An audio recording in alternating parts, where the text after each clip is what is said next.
So without further ado, I'll welcome Eva.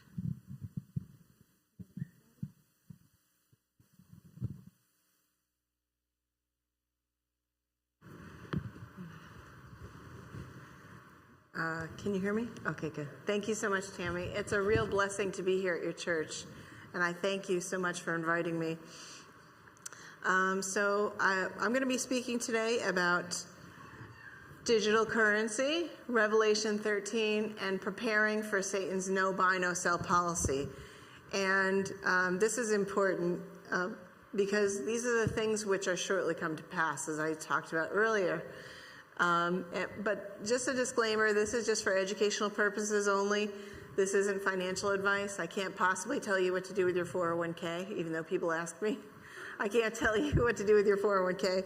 I can't tell you what you should do with your investments. I recommend that you lay up treasures in heaven because that's what we've been called upon to do, and God will take care of us. We do not need to fret about money at all, and I'll make that clear. But it's not financial advice. Okay, so again, I'm a New York attorney and I trade currencies and futures, mostly futures now.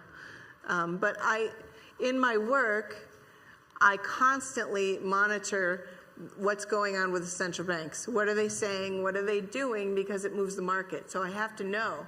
If I was still practicing law, I wouldn't know about any of this. I would not have seen it in my former job as a lawyer. I'm still a licensed attorney. I just don't practice anymore. I'm in the financial markets instead. But because I'm in the financial markets, I have to see what they're doing. And I see what they're doing and what the Bank of International Settlements is doing. And I'm going to share that with you. And why am I sharing that with you? Let's go back. So why am I here? I'm here because Sister White tells us we're called to be Christ's ambassadors, watchmen into the house of Israel, to see the dangers that await souls and give them warning. I don't want anyone to be lost because they're too attached to their money or their things. And we know that this is going to be a test. And no one can escape this test. Everyone's going to be faced with this challenge. So we should be prepared for it. And she says, the Lord is soon coming. The watchmen on the walls of Zion are called upon to awake to their God-given responsibility. Many of them are in the stupor of insensibility. God calls her watchmen who, in the power of the Spirit, will give to the world a message. Watchmen who will proclaim the time of night. He calls for watchmen who will arouse men and women from their lethargy, lest they sleep the sleep of death. So let's not be sleeping Adventists. Let's understand the time that we are living in. We are living in the last days, and we can see that, and I'll show you evidence of that. God's watchmen are to stand on the walls of Zion and to give the warning. The morning cometh, and also the night wherein no man can work. So I'll show you what I'm seeing in the monetary systems around the world that are setting up the enforcement mechanism right now for Satan's no buy, no sell policy. So let's talk about Satan's no buy, no sell policy. And we talked about this earlier, but let's review it again. Revelation 13, 15 through 16 states, and he had power to give life unto the image of the beast, that the image of the beast should both speak and cause that as many would not worship the image of the beast should be killed. And he causeth all, both small and great, rich and poor, free and bond, to receive a mark in their right hand or in their foreheads. And then the key verse, Revelation 13, 17 states, and that no man might buy or sell, save that he had the mark or the name of the beast or the number of his name. We don't want to take the mark of the beast. No one should be confused about that, because that will result in eternal death. But God offers us eternal life. So we want to be sealed with God's seal because we love God. We want to keep his commandments and show our love to him by keeping his commandments. We don't want to take the mark of the beast, because although you'll be able to buy and sell, you're going to end up in eternal death. You're going to die in eternal death if you take the mark of the beast so that you can buy or sell. Let's not do that. That's not the plan. The plan is we follow God, we love God, we keep his commandments, and we're sealed with his seal because we love him and know the truth so much that we cannot be moved. And so Sister White says the time is coming when we cannot sell at any price. The decree will soon go forth prohibiting men to buy or sell of any man, save that he hath the mark of the beast. And again, like I showed this morning in Desire of Ages, in the last great conflict of the controversy with Satan, those who are loyal to God will see every earthly support cut off because they refuse to break his law in obedience to earthly powers. They will be forbidden to buy or sell. It will finally be decreed that they shall be put to death. So we know that if we are on the side of God and if we keep his commandments, which we should because we love God and we want to be with God and we want him in our lives, we're not going to be able to buy or sell. We just have to make our peace with that now. And we may lose all our stuff. And I'll show you how that can happen. But we just have to make our peace with that. I tried to teach people, if you are losing all your things and you lose the right to buy or sell, that's not a time to be sad. That you should rejoice because you are on the right side of this great controversy. If you lose all your stuff during, the mark of the beast crisis, count it as a blessing. Count it as a blessing because, we want to go home with Jesus. And Revelation 3:5 promises us that he that overcometh, the same shall be clothed in white raiment, and I will not blot out their name out of the book of life. But I will confess his name before my Father and before the angels. So that's the side of the controversy that we want to be on. We can't be married to this stuff here on earth because it's all going to burn. My friend Angela Johnson, I spoke at a camp meeting where she was, and she was laughing at me. She's like, "You're so funny. You just keep telling people, it's all going to burn." Like, yeah, it's going to burn. Don't be tied to this earth and these things. It's not going to be profitable for you in the end.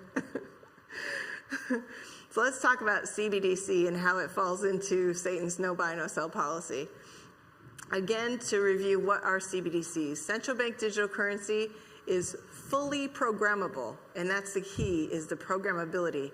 Fully traceable digital currency that is centralized and distributed by a government or its central bank.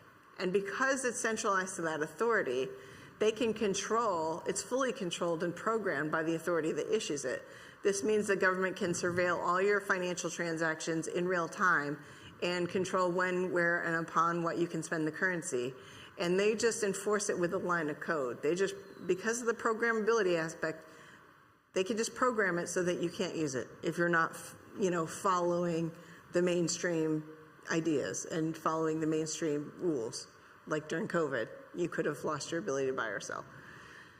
So why are they a threat to liberty? Obviously, with CBDCs, the government would have the authority to decide and the power to enforce how you may or may not spend the CBDC, which would be deposited in your digital wallet and tied to your digital ID.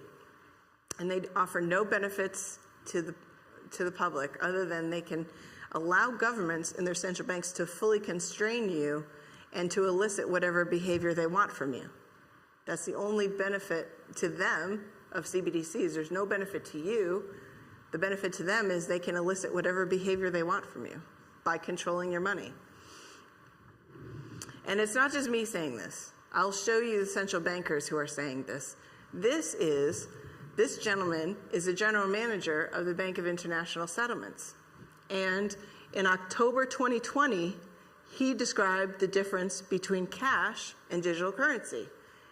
And he said, we tend to establish the equivalence with cash. There is a huge difference there. You can find this video online. It's on YouTube. It's on Rumble. It's out there. There is a huge difference there. For example, in cash, we don't know, for example, who is using a $100 bill today. We don't know who is using a 1,000 peso bill today. The key difference with CBDC is the central bank will have absolute control on the rules and regulations that will determine the use of that expression of central bank liability and will have the technology to enforce that. That's straight from the general manager of the Bank of International Settlements. It's not me saying this. This is the central banker telling you this. And what he means is that a liability on the central bank is money issued to you. If the central bank were to issue a central bank digital currency, when they issue you the currency, it's a liability on the central bank. So that's what he means by that. And they'll have the absolute control to determine how it can be spent, how it can be used. He's coming right from the horse's mouth. So like I showed you this morning with CBDC, the government could see all your transactions in real time and tax you accordingly, instantly. They could mandate any and all medical procedures must be taken, and if you don't comply, they could turn off your money or restrict your spending. They could turn off your money if they don't like what you post on social media. They could turn off your money if they don't like your religious beliefs or religious practices. If the government were to pass the Sunday law, if you didn't worship on Sunday, your money could be turned off instantly with central bank digital currency until you comply. The government could program the CBDC to expire within 30 days, and they like that because they can control the money supply that much better. They can control how much money is out there that much better if it expires within 30 days. That means you can't save it. You can't have as much as you want of it because it would expire in 30 days. You would have to spend it on something before it evaporates. Your money can be programmed so that it cannot be used to buy certain foods, goods, Bibles perhaps, religious literature. They could program it so that you wouldn't be able to use it on that if they wanted to. The central bank could institute negative interest rates, which would mean money would come out of your account instead of going into your account. When the interest rates go up, and when it's a positive interest rate, you get money in your account. With a negative interest rate, you would lose money from your account just periodically. And it's not unheard of because we were at zero rates for quite a while before they had to raise rates to tame inflation from the stimulus from the COVID pandemic. But when we were at zero rates, there was talk of would we possibly have to go negative in order to stimulate the economy. So it's not unheard of. Certainly we could be back there in the future. And it's an easy way to institute negative interest rates and take money right out of your pocket because they would control it. So I love this clip, and you can find this online as well. Neil Kashkari is the president of the Federal Reserve Bank of Minneapolis. And he basically said he was asked about CBDC, and in his answer, he basically admitted that CBDC doesn't solve any actual problems other than to enable central bankers to monitor all transactions, impose negative interest rates, and deduct taxes directly from your accounts in real time. And he admitted that CBDCs do not add anything novel to the market in terms of benefits for the consumer. And here's what he said. I love this quote. He said, I keep asking anybody at the Fed or outside the Fed to explain to me what problem this is solving. He said, I can send anybody in this room $5 with Venmo right now. And somebody laughed in the background. And he said, no, seriously. So what is it that a CBDC could do that Venmo can't do? And all I get is a bunch of hand waving. Well, China's doing it. He said, well, I see why China would do it. If they want to monitor every one of your transactions, you could do that with a central bank digital currency. You can't do that with Venmo. If you want to impose negative interest rates, you could do that with a central bank digital currency. You can't do that with Venmo. And if you want to directly tax customer accounts, you could do that with a central bank digital currency. You can't do that with Venmo. So I get why China would be interested, but why would the American people be for that? And the American people wouldn't be for that. But he's telling you exactly how they could use central bank digital currency and that it really has no other value to the consumer, has no value to the consumer. It only enables control by the government or the central bank. And he's not the only one talking about this. The IMF Deputy Managing Director, Bo Li, who's a former Deputy Governor of the People's Bank of China, he talked about programmability of money at an IMF panel in 2023. And he said financial inclusion is through what we call programmability. That is, CBDC can allow government agencies and private sector players to program to create smart contracts to allow targeted policy functions, for example, welfare payment, for example, consumption coupon, for example, food stamp. By programming CBDC, those monies can be precisely targeted for what kind of people can own them, what kind of use this money can be utilized, for example, for food. So this potential programmability can help government agencies precisely target their support to those people who need support. So in that way, they can improve financial inclusion. And they all talk about this financial inclusion business. But It really is including you in the enforcement mechanism for Satan's no buy, no sell policy. That's the only inclusion there is. It's not a benefit to you. It's including you in the control system, in the control grid. And it's the programmability. He's telling you the government can program it to be used however the government wants you to use it. So these are the central bankers telling you this, not just me. And there was an interview. This is for a documentary that's being done called The End of Money, CBDC, The End of Money. And this is an interview. This video came out August 31st of 2024. This is an interview by Professor Richard Warner. He's one of the world's most brilliant economists. And he's a professor of banking and economics. He's a lecturer at the University of Oxford. He's author of the book Princes of the Yen. And he's the father of the quantitative easing model, monetary concept that we've used here in the United States and around the world has been using to drive interest rates down to zero and drive the value of money down by quantitative easing.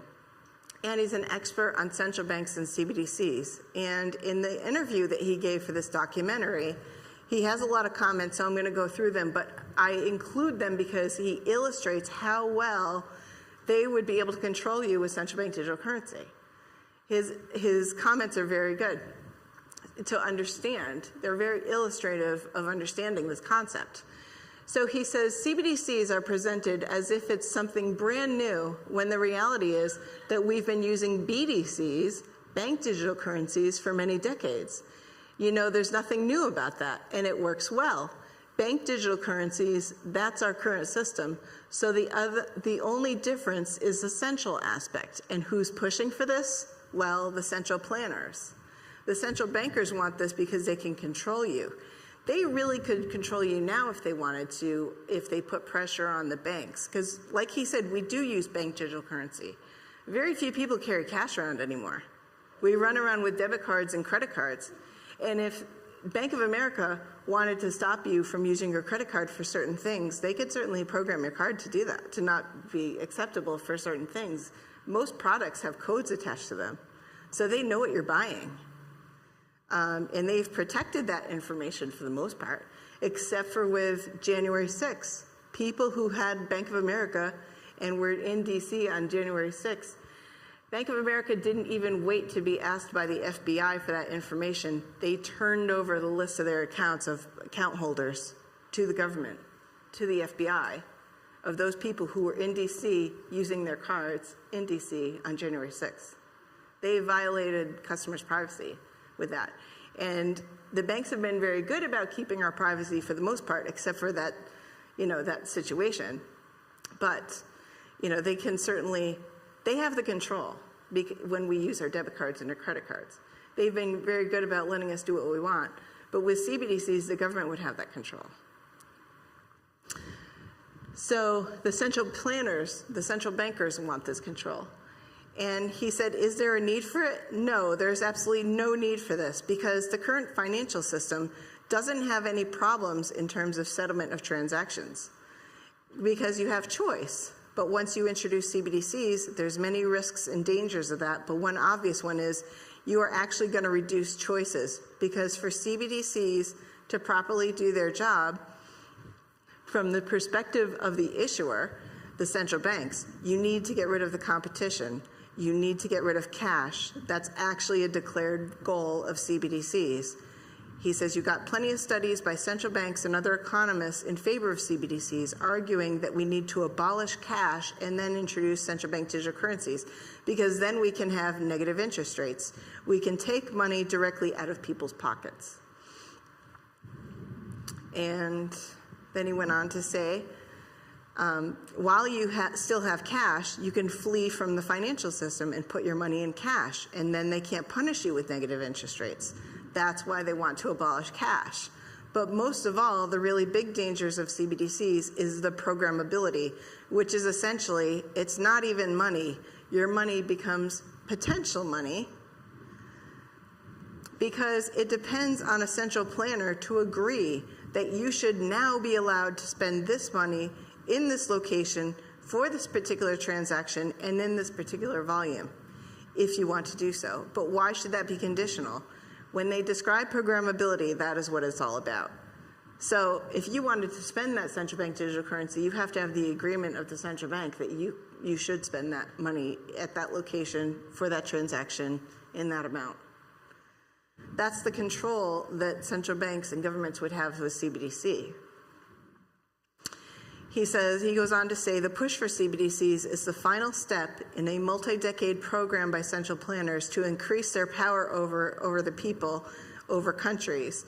This is the ultimate step because the powers of CBDCs are so extraordinary that, I mean, even the worst dictators in past centuries could only have dreamt of having such enormous power over the lives of so many people. And it's true. I mean, think about dictators in the past. They would have loved to have this kind of control over people and what they do. That's the potential power of CBDCs. That's the power the government would have. And that's why it's a perfect mechanism for Satan's no buy, no sell policy. He would have total control. The governments would have total control. One counter argument against this would be to say, well, okay, it's a power tool for central planners, but surely they're too busy, and how could they ever plan and micromanage, 80 million people in Germany, or, all these millions of people? Well, that's where AI comes in, isn't it? He says, in other words, it will be algorithms that will, for the most of the majority, control their spending in the future. The micromanaging decision will then be automated. That's even more dystopian. You have no right to appeal the algorithm because there's so many masses, you can't possibly have an appeal process. You just won't be able to use your money for certain things, and there's nothing you can do. So that's the power that they would have with CBDCs. And this is the location where you can find his interview where he talked about this. But he's right. And this is not me saying this. This is a major economist saying this. This is the central bankers telling you this. God allows us to see these things so that we can be prepared for what's coming. And this was reported a while ago in 2023. Brazil was testing, they've been developing a pilot for a CBDC, and they released that pilot out, the code for that pilot out to the public, and a developer was examining it, and he found that Brazil's CBDC contained code that would allow the central bank to, at will, freeze and unfreeze accounts, increase and decrease account balances, move currency from one address to the other, and create or burn digital real, which is what their CBDC would be called. It would be called the digital real from a specific address. So that's just in the Brazil's CBDC code. And so CBDCs are being explored and tested and developed worldwide. According to data from the Atlantic Council, as of March 2024, and it hasn't changed, 134 countries and currency unions representing 98% of GDP, global GDP, are exploring a CBDC. And to date, there's 60 countries in the advanced stages of exploring a CBDC. To date, these list of countries have launched their own retail CBDC, but then they started calling them pilot programs because they really weren't well adopted at all. The public just doesn't want to have any part of it because they understand the power the government would have over their money if they used it. So there's really been very low use. So Nigeria came out with an e-Naira. Bahamas has the sand dollar. Antigua, Barbuda, and a bunch of these Caribbean countries that are part of the Caribbean Currency Union have Dcash. And Jamaica has the Jamdex. And so what happened, for instance, in Nigeria is actually quite tragic. They tried to force adoption of their CBDC because nobody wanted to use it. Nobody wanted to use e-Naira. They all wanted to use cash in Nigeria. And the government tried to force them to use the e-Naira by causing a currency crisis with the cash. They decided to redesign the cash, the bank notes, the physical cash, so that there was a shortage of cash, forcing people to use e-Naira. And people rioted in the streets and just set buildings on fire because they wouldn't have it. And there was such low adoption. People were limited from using the ATMs, limited to getting like $45 a week out of the ATM. So it was really tragic. There was like a lot of riots and people died and people couldn't get medicines, people couldn't get food because they couldn't get money out of the ATMs. It was very tragic. But it's a lesson. And even now in Nigeria, there's like 0.5% adoption. Nobody wants to use it. Nobody wants this government to have this control over them. They recognize that. But CBDCs are being explored around the world, and as of May, this was what the map looks like. You can follow this on AtlanticCouncil.org has a CBDC tracker, and CBDCtracker.org has a map also. And they follow like how the countries are doing with their programs and what phase they're in and such. So these are the countries that are in some phase of adopting a retail or wholesale CBDC. Retail CBDC is a CBDC that's issued to you as an individual customer. Wholesale CBDC is between banks and financial institutions. So when they talk about these things, those are what these terms mean. This is the retail. Before was the retail and wholesale, but this is the retail map. And then CBDCtracker.org has this map with respect to retail. So these countries are all the countries around the world that are in some phase of pursuing a CBDC, and that represents about 90% of global GDP. So this is a worldwide thing.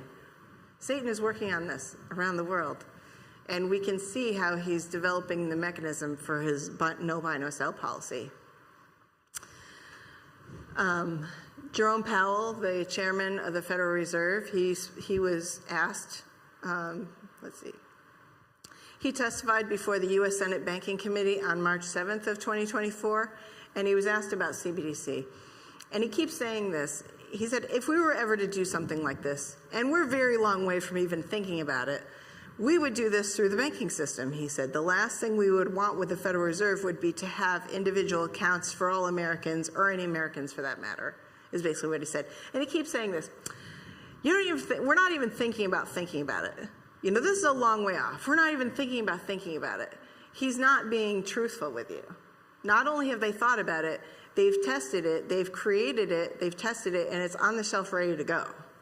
Ready to launch at any time, and I'll show you that. I'll show you evidence of that. But what he's also explained to you is that the way we would do it in the United States and the way they would do it in Europe, because Christine Lagarde, the president of the central bank in Europe, the European Central Bank, she said this as well. They would do it through supervised intermediaries, which means banks. So the CBDC would come from the central bank to the major bank, like Chase, Bank of America, Wells Fargo, whatever, and then be issued to you. So there would be a supervised intermediary, a bank in between the central bank and you. That's how it would be issued in the United States, according to what he's saying. And Christine Lagarde said that's the way it would be done in Europe as well. And so this is the difference between the CBDC direct issue from the government, which has been done in other countries, or the synthetic CBDC, where it's issued to the bank and then issued to you. He also said in September 2022 in a Bank of France, if we were to pursue a CBDC, it would at a minimum have the following four characteristics. One is intermediated, meaning there would be a bank between the central bank and you. So you'd get your CBDC from JP Morgan Chase, Wells Fargo, Bank of America, you know, and United Bank, any bank that would be issuing it to you. Second is privacy protected, but third is identity verified, so it would not be anonymous. So there would be that traceability and that surveillability. It would not be anonymous. It would be tied to your digital ID. So there's no being anonymous in the market. The government and the banks would know exactly what you're spending your money on. And so CBDCs would be still fully traceable, programmable, and tied to your digital ID. Even if they were synthetic, meaning issued from a major bank to you, it would still have those aspects. There's really no difference. If it came from a bank or if it comes from the central bank, it's still programmable and surveillable. And this is the president of the European Central Bank, Christine Lagarde. She also said that when she announced that the digital was in the preparation stage, it was in the initial stage, the investigation stage.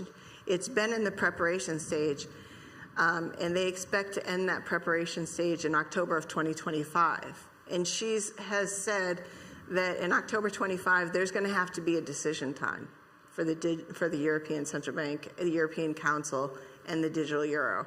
She expects at that point the digital euro should be launched at that point. But she's said in their report at the end of the investigation phase that there will be control. She stated there would be limitations on the amount of digital euros that individuals or businesses may hold in their digital wallets. Page 12 of the summary report stated that holding limits were identified as an effective tool and would therefore be included in the design of a digital euro. So they would even limit the amount of digital currency that you could have. You couldn't save as much as you want. You couldn't have as much as you want. There would be holding limits on how much you could have. That's directly coming from Christine Lagarde, the president of the central bank. And she was caught in a prank call, actually. The next slide. She had said she thought she was speaking with the president of the Ukraine, and she was actually speaking to pranksters. And she admitted that she said cash or digital cash, the choice is yours in her announcement about it. But in this prank call, she said that spending more than 1,000 euros in cash is already illegal and puts you on the gray market in Europe. You can't spend more than $1,000 in Europe without getting in trouble or being punished or fined in some way. But she thought it was dangerous even to permit an individual to spend 300 euros or 400 euros in cash. So she really wants to limit how much individuals can spend cash in anonymity. She wants to see what you're spending your money on. And she admitted that in this prank call. So in this blog that I showed you the title of earlier, that the financial future of the world is basically these payment systems. He said, sovereignty of payment systems means that governments and regulators pushing against foreign organizations owning the supply of money. This was a motivation for the digital euro, according to Christine Lagarde. Now, in the United States, what we have right now is FedNow. FedNow is an instant payment service. It was started in July of 2023, and it's the foundation and the infrastructure on which a CBDC could be built. It's a fast payment system that participants and service providers can use it to transfer money like instantly. So with CBDC, you would have to have a system to transmit it instantly. This is basically the infrastructure for that, and we have it now. It was the goal when FedNow came out in 2023.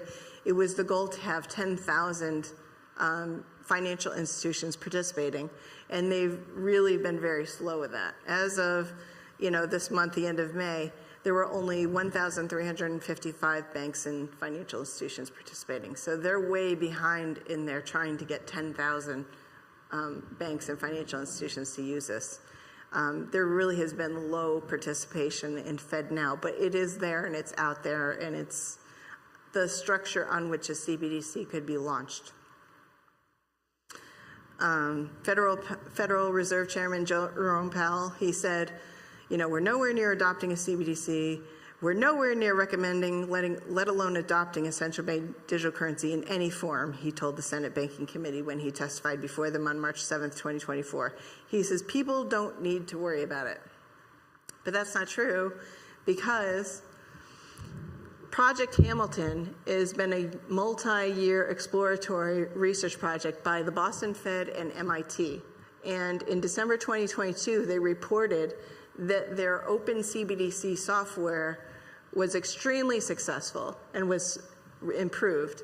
And they explained that it's a core processing engine for money that focuses on security, performance, scalability, and flexibility.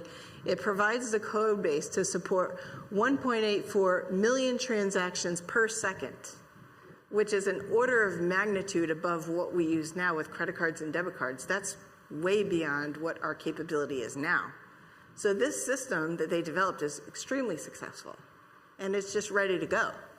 It exceeded their expectations in testing, and each transaction would be completed in less than a second.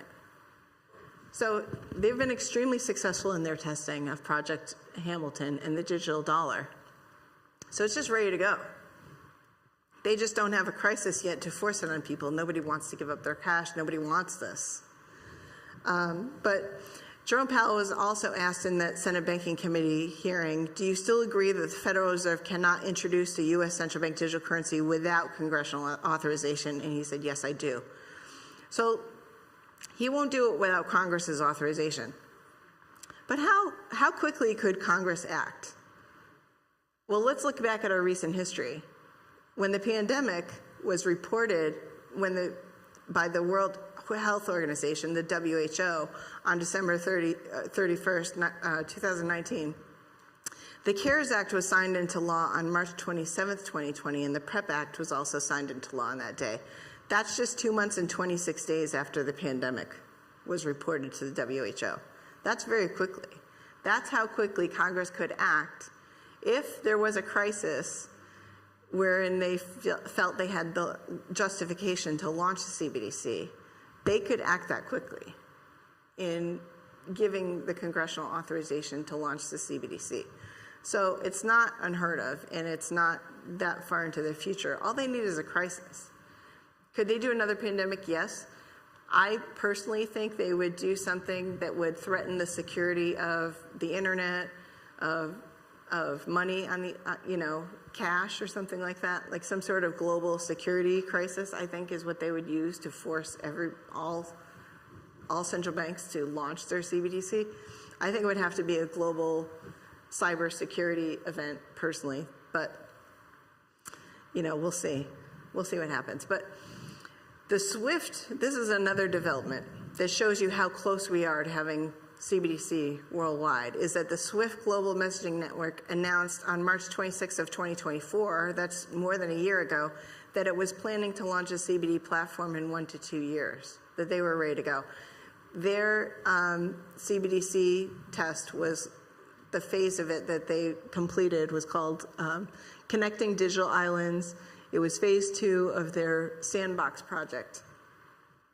And so the SWIFT network, if you're not familiar with it, it connects over 11,000 banking and security organizations and corporate customers in more than 200 countries and territories. And in November of 22, for instance, an average of 44.8 million messages a day were sent through the network.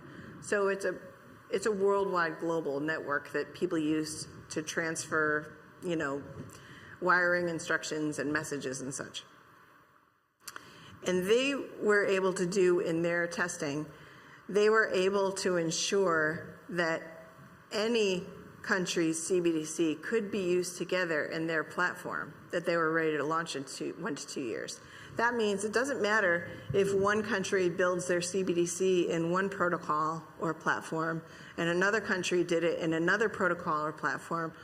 Any protocol could be accommodated by the SWIFT network in the platform that they developed. All these CBDCs could be used together even if built on different underlying technologies or protocols. So there wouldn't be any payment system fragmentation. That's what they found in their report that they released in March of 2024. So they're ready to go. The SWIFT network is ready to go. Everybody's ready to go. Many of these countries are still developing their CBDC, but these global monetary authorities are basically ready, or at least SWIFT is. There's another one that was being developed by like China and those type of countries that try to avoid using the dollar. It's called Enbridge, Project Enbridge, and they were working on that as well. So the Bank of International Settlements also did a survey in 2023, and 86 central banks replied to it. The central banks that replied to it represent 81% of the world's population and 94% of global economic output. And they all were very interested in controlling money, according to the survey. So most, at least half thought that there should be an obligation on merchants to accept the CBDC. There should be limitations on balances, there should be limitations on transactions, and embedded capital flow measurements were slightly positive, but they all thought there should be some level of control They also liked programmable payments. More than half of them liked programmable payments, and a few liked the programmability of money. So that was just as a result of their survey. Catherine Austin Fitz, she's an investment banker. She's a very successful investment banker, and she spoke at Hillsdale College on November 11th of 2024 and was talking about CBDC. And she said, we don't have a financial problem. We have a secret governance system that's not transparent and is centralized and controlled. She says, we're seeing new and potentially wonderful digital technology used to centralize control in area after area in all aspects of our life. She said, the problem is not so much with the tools themselves, but with the secret governing system and how they decide to use it. She said, I believe there's only one way to stop the move towards total central control, and that's by preventing control of our digital transactions, our financial transactions. She's very big on cash. She says, the going direct reset, the World Economic Forum calls it the greater reset. This is completely different reset than what we've ever seen, and that is because in an all-digital technology, an all-digital monetary system gives you the ability to do something very radical. She says, the Biden nominee for control of the currency, who didn't get passed, had published a month before her nomination an article in the Vanderbilt Law Review, and she said, quote, the wonderful thing about central bank digital currency is inflation is no longer a problem. If you have inflation, you just freeze everybody's bank accounts. It's a good thing she was just a nominee and she didn't actually get selected. But this is the thinking. Just freeze everybody's bank accounts. That's the control they would have in an all-digital system, is basically the point.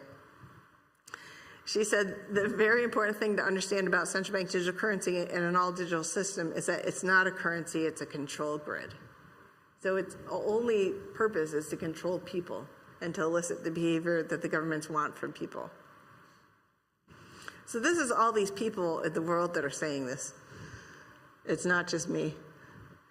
And she said also the process to implement central bank digital currency around the world is being overseen by the Bank of International Settlements in Basel, Switzerland. The Bank of International Settlements is owned by its members. The New York Fed, the Board of Governors are both shareholders in the BIS. 63 of the top central banks are in the BIS, and they're running a process with a major partnership with the Federal Reserve to implement CBDCs, and they're prototyping around the world. So this is how far it's going. And she also gave an interview with an online radio program about CBDCs, and this was in June of 2024. And she said, if you look at the people behind central bankers who want and are pushing the CBDC system, they have no intention of being reasonable. And digital technology allows them to reset the economy and reset the governance and management system on planet Earth to a wholly new system. You cannot fathom where these people want to go, she says. And she says, let's go back to the lockdowns. If I don't want you leaving your house, it's really easy to enforce this with CBDCs. I can simply say, your money won't work. You can shop online and have it delivered, but your money won't work outside of your home. You can't buy gas, you can't buy food, you can't travel. Your money won't work because it's programmed. And the reality is, with AI and software, they can manage you one person at a time. So the rules that can be applied to you are totally different than the rules that can be applied to your wife. So with a social credit system, if your wife is behaving better than you, they will custom design the controls. Ultimately, this entire system can be run from Basel, Switzerland, where the Bank of International Settlements is located, which can be run by Lockheed Martin and BlackRock. So this is a major investment banker telling you this. This is why it's a perfect technology for Satan's no buy, no sell policy, because this is the type of control that they can have, especially with AI. They can micromanage you one person at a time.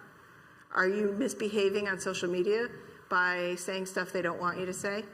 Or are you not following what they want you to do? Are you not getting your shots? Are you not, this is how they can control you. But our new Treasury Secretary, Bessent, he has said, I see no reason for the U.S. to have a central bank digital currency. And he said this at his Senate confirmation hearing. And since then, President Trump has issued an executive order prohibiting CBDCs, but he did not prohibit programmable money. In the same executive order, like I spoke about this morning, where he revoked President Biden's previous executive order, which directed the agencies to explore CBDC. He revoked that, and his executive order prohibits the establishment, issuance, circulation, and use of a CBDC within the United States, and that's great. But in the same executive order, he said he defined digital asset as any digital representation of value that is recorded on a distributed ledger, including cryptocurrencies, digital tokens, and stablecoins.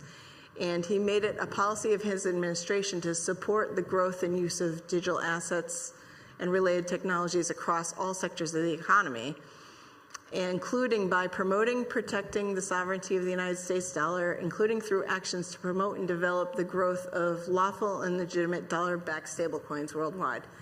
That is like Tether, Circle, like I mentioned this morning. And so that Tether and Circle are just as programmable, just as available as central bank digital currency. It's just they're controlled by private companies instead of by the government. But as a digital currency is just as programmable and just as dangerous as a CBDC as far as liberty concerns. And a lot of people ask me, what is a blockchain? Well, if you've not heard this term and you'd like a definition, a blockchain is basically a decentralized digital ledger that securely stores, records across a network of computers in a way that it's transparent, immutable, and resistant to tampering. Every block in the chain contains data, a timestamp, and a cryptographic hash of the previous block, forming a chain where each additional block links to the ones before it. So it's supposed to be immutable and it's supposed to be secure. But it's not private. It's transparent. And I have another ticker. So it makes transactions resistant to alteration because changing one block would require you to alter other subsequent blocks and obtain network consensus to accept the changes. So it has some level of security, but it's transparent, it's not private. And President Trump has gone forward with promoting this digital assets thing. He talked about having a cryptocurrency reserve, and he named Bitcoin, Ethereum, XRP, Solana, and Cardano as 5 assets that would be included in the U.S. Strategic Crypto Reserve. So he's going all in on digital assets, cryptocurrency, digital money, programmable money in a private sense, not in the government sense. It's still just as dangerous, though, and just as programmable as CBDC. And Scott Bessent, the new Treasury Secretary, just said this in an interview the other day, or a few days ago, on May 23rd. He was talking about digital assets and stablecoins. He was being interviewed by Bloomberg, and he said, we are going big on digital assets. So the Trump administration has digital assets are a priority. Past administrations starved and almost made extinct a lot of these companies and pushed it offshore. So what we want to do is apply the highest regulatory and AML standards to digital assets, especially stablecoins. When he's talking about AML, he's talking about anti-money laundering laws. So they want to make it secure, but they're going all in on digital assets, according to the Treasury Secretary. And he also said, and I've seen estimates just over the short term, stable coins could create $2 trillion of demand for U.S. Treasuries and Treasury bills. And to put that in context, the number now is probably about $300 billion right now. One of the reasons why they're going all in on stable coins is because if you've heard in the news or in especially the money news that's out there, they talk about countries that are dumping U.S. dollars and not buying U.S. Treasuries, or a Treasury auction that didn't go well because other companies don't want to buy our Treasuries because they have a problem with us, or they don't trust the dollar anymore to be the reserve currency of the world. They're looking for stable coins to pick up the slack and to buy Treasuries. And stable coins are buying Treasuries. For instance, Tether which is the most dominant stablecoin. It has like 400 million users or something like that. And they have to maintain reserves. When they issue their stablecoins, they have to back it up with something so people will trust it. So they've been buying U.S. Treasuries like crazy. And the administration is counting on that. Well, there's been a drop-off in other countries buying our treasuries. The stablecoins have been buying them. And Tether, for instance, is the 18th largest holder of U.S. treasuries. That's larger than some countries. They own a lot of U.S. treasuries, and they keep buying them as they get more and more people using the stablecoin in order to maintain their reserves. And this is from Tether's website. I know it's super small, but basically they break down their reserves, and 90% of the reserves are held in U.S. treasuries. So they're going all in on buying up U.S. treasuries. So that's what they're doing. And stablecoins, basically what I'm trying to get across is stablecoins pose exactly the same risks as posed by CBDCs. They're surveillable, programmable, and seizable. A journalist, Whitney Webb, she also pointed out in an interview, they're just as programmable and surveillable and seizable as CBDCs. And she said, I think those are a threat to our financial privacy and ultimately our financial freedom. And the CEO of Tether, he also confirmed that. He made a statement, with Tether, every action is online, every action is traceable, every asset can be seized, and every criminal can be caught. He said this in response to critics who were accusing stablecoins of being used by criminals. And he's saying, no, we'll catch every criminal because we can see exactly what you're doing. Every action's online, every action is traceable, and every asset can be seized. So this demonstrates that stablecoins are just as programmable, just as seizable, and just as surveillable as CBDC is. This is just an example of that. And this is our newly confirmed U.S. Secretary of Commerce, Howard Lutnick. He said at a Bitcoin conference last year, he confirmed that. He said, Tether will seize any amount of coin in illicit activity. So if they deem your religious practices to be illicit activity, they can seize your stablecoins. If we were going to a digital programmable money stablecoin system, they're just admitting to you that they can seize your coin at any time. So let's talk about tokenization, the new rails of finance. Tokenization, the same risks are posed by tokenization as posed by CBDCs, only it's applied to your assets instead of your money. So they'll have control over you with the CBDCs if those are launched. That's control of your money. Tokenization of assets is the same, only it's applied to your assets. They're programmable, and they take away from you what control you think you might have over the asset, basically. What control you might think you may have over the asset, that is transferred to the entity that controls and programs the platform. Like the Bank of International Settlements talking about their global unified ledger, they would be in control of that, and they would have control of your assets through tokenization. There's another finance guy out there, Ed Dowd. He was talking about this, and he's an equity investment executive and founding partner of Finance Technologies. And he said on August 2, 2024 on Telegram, we are sleepwalking towards the biggest asset grab in the history of the planet. And he said, they are trying to destroy farms, land, businesses, freedoms, housing, individual wealth, travel, and own them or sell them off to the highest bidder. And at the same time, they're trying to ring-fence society into the entrapment of being controlled by data, either through health passports or the slow mission creep towards central bank digital currencies. That's what his comment was. And he also said, it's a giant asset grab of what we own and control. They frame this all in being in our best interests, but it's the biggest swindle ever. This gargantuan virtue contract also comes with a huge slice of authoritarianism. He's no fan of what's going on, as you can see, nor should anybody be. But advocates of tokenization claim that It offers increased liquidity and accessibility for investors, reduce counterparty risk, enhanced transparency and auditability, and it lowers transaction costs. And just for the interest of time, I'm just going to fast forward through some of these slides. So they claim that it transforms and democratizes financial investment spheres by making it more inclusive and accessible, increasing liquidity, and all that stuff. So right now, securities are being offered for sale and are sold as represented by digital tokens on blockchains. Like they're offering bonds for sale on digital blockchains. Banks and financial institutions are developing their own stable coins. JP Morgan has JPM coin, which they've renamed to Connexus.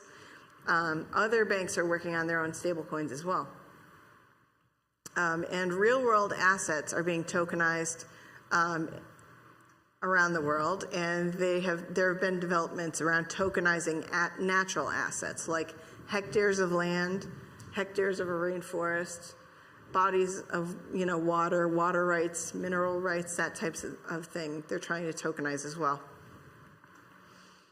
The tokenization of real-world assets involves converting tangible assets into digital tokens using blockchain technology, and they claim it enhances liquidity and transparency, and it can include financial assets such as stocks and bonds and equity, real estate, art, commodities, and intellectual property. So this is really like everything. They're just looking to tokenize everything, for instance. I showed you this slide this morning. So this study showed that by 2030, 16 trillion in assets could be tokenized by 2030, and I've seen estimates that it could be like 35 trillion by 2030. I showed you that as well this morning. Tokenization, the new rails of finance are coming, he says. Tokenization is real, and any asset that can be tokenized eventually will be tokenized. So these are people in the field that are talking about this. This is the way they want things to go.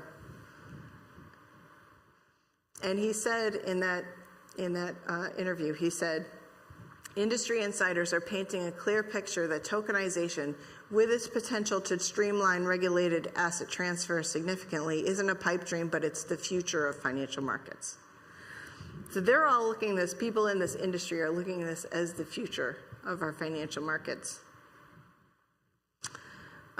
Tether announced in 2024 that they were going to release a multi-chain tokenization platform. They're working on this.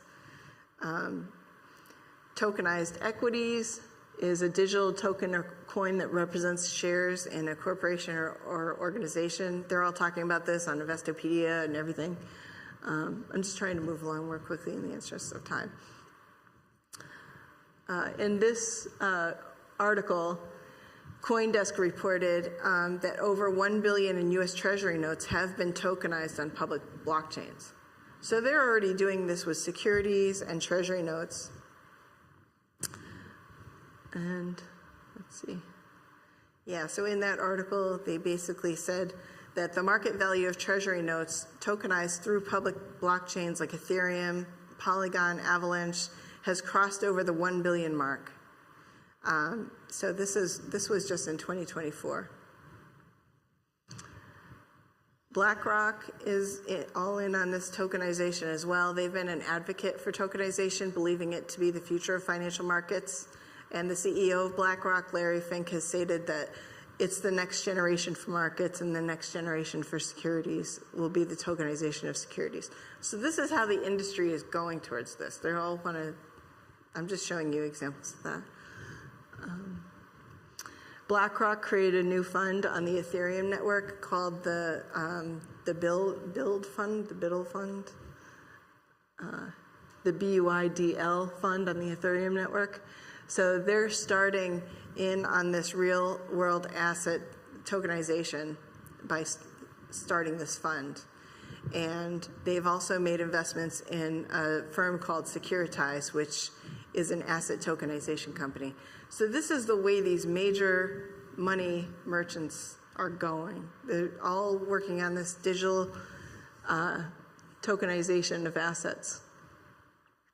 The fund allows qualified investors to earn U.S. dollar yields by subscribing through Securitize, and it's supposed to offer stable dollar to value and is available, to accredited investors, blah, blah, blah, all this stuff. But they're all working on this. This is just to show you evidence of this. So what does it mean to tokenize a real-world asset? Well, they're looking to tokenize, like I said, precious metals, art, homes, anything that can be registered or insured can be represented by a digital token, any asset, real-world asset tokenization, actually. It's the idea of creating an investment vehicle on a blockchain linked to tangible things like real estate, precious metal, arts, and collections and such. I'm just moving along in the interest of time. So they say the advantages are at lowest costs and removes middlemen like lawyers and brokers and banks, and allows fast, efficient 24/7 trading of items that traditionally only could be done during working hours. It lowers the barrier to entry and such, and makes the process transparent. That's what they're saying. JP Morgan had created a platform called Onyx Digital Assets, which has since been renamed Connexus. This is their digital platform where they've tokenized corporate deposits, and they're looking to tokenize even more and more deposits. And they had issued their JPM coin. This is just a flow chart that they showed on what they want to tokenize. So they have digital financing, tokenized central network. They want to do digital debt service and other forms of tokenization, and they just want to tokenize as much as they can, basically, is their goal. And this was as of May 2024. They reported that their existing products on the Onyx blockchain had processed over 1.2 trillion of notional trade volume. And they had more than 10 live clients. So they're just looking to expand the sets of asset classes that will be tokenized and the number of players as well.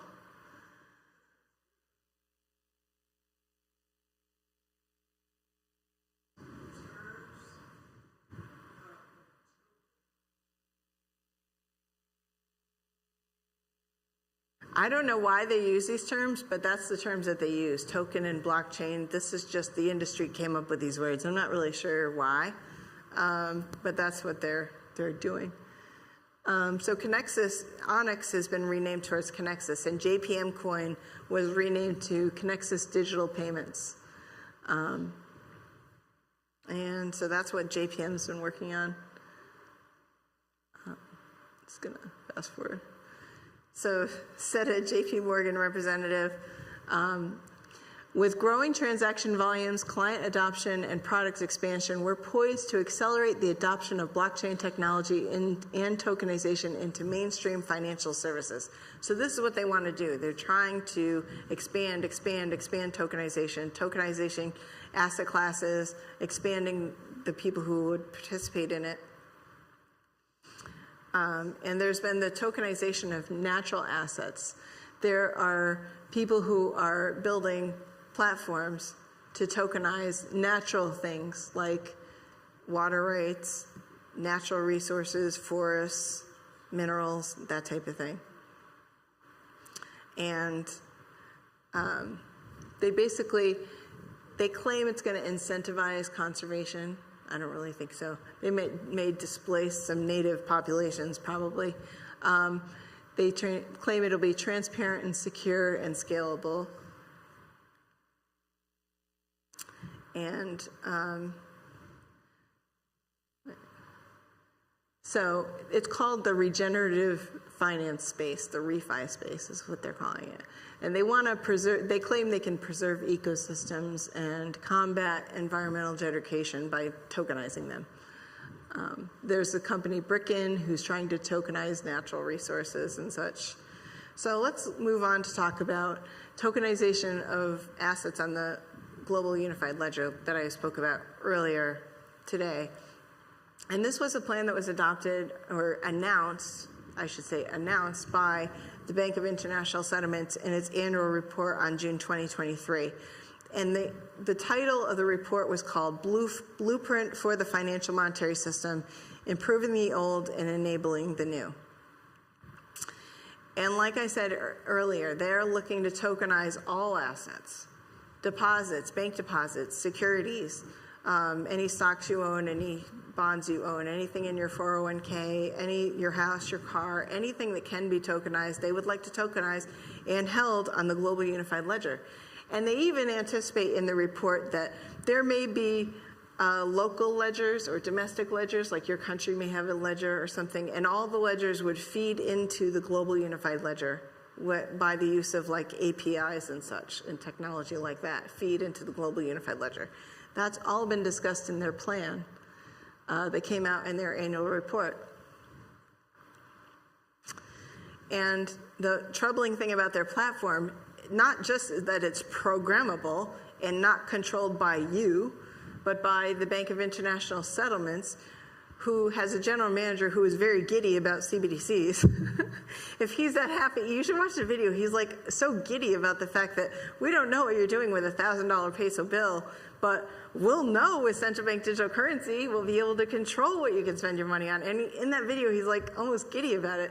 Imagine how excited he is about tokenizing all your assets too, including them on the Global Unified Ledger. Then he'll have control over everything that you have, not just your money. But it also has a data environment on it that would include information from all real-world events. So, like I said, if you were supporting the truckers and they didn't like it, and they found out on social media, I'm sure all kinds of social media, all that data that you put out there online about what you're doing and everything, AI just scoops up all this stuff and it would feed into the data environment for the Global Unified Ledger, and they could control what happens to your assets based on how well you behave. That's frightening. That's a frightening concept. Where would they get this data? Well, we put stuff on social media, yes. We put a lot of stuff about our lives on social media. But also, I've talked about this in religious liberty events at my church at Morristown.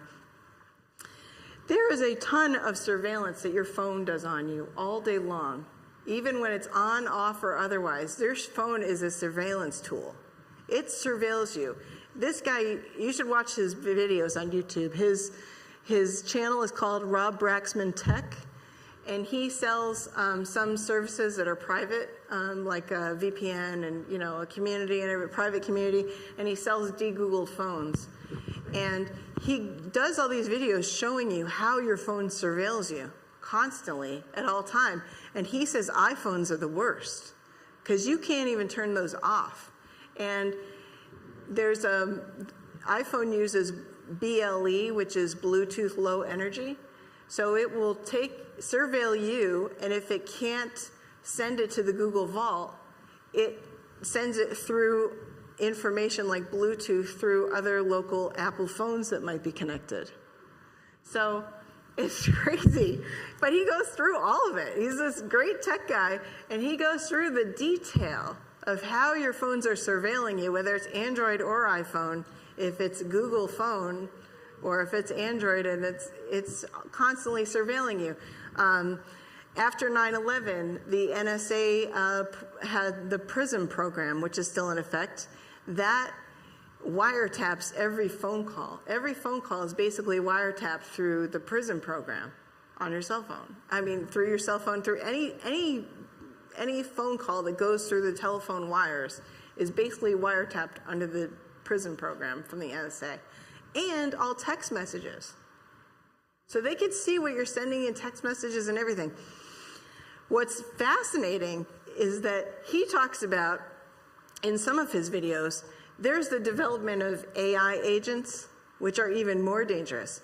So an AI agent is something like an AI companion that they advertise. So there's Apple Intelligence, Google has Gemini. I think Gemini is what Google's is called. Microsoft has the Copilot. These are AI agents that are basically, you can think of them, if you're thinking in communist terms, like, a Stasi officer, like listening to all the things you're saying and watching all that you do. The AI agent this is Microsoft's slogan. The AI agent is designed to see what you see, hear what you hear, and know what you know. There is no hiding anything from the AI agent, and it will report it back to the tech company, back to Google, back to Apple.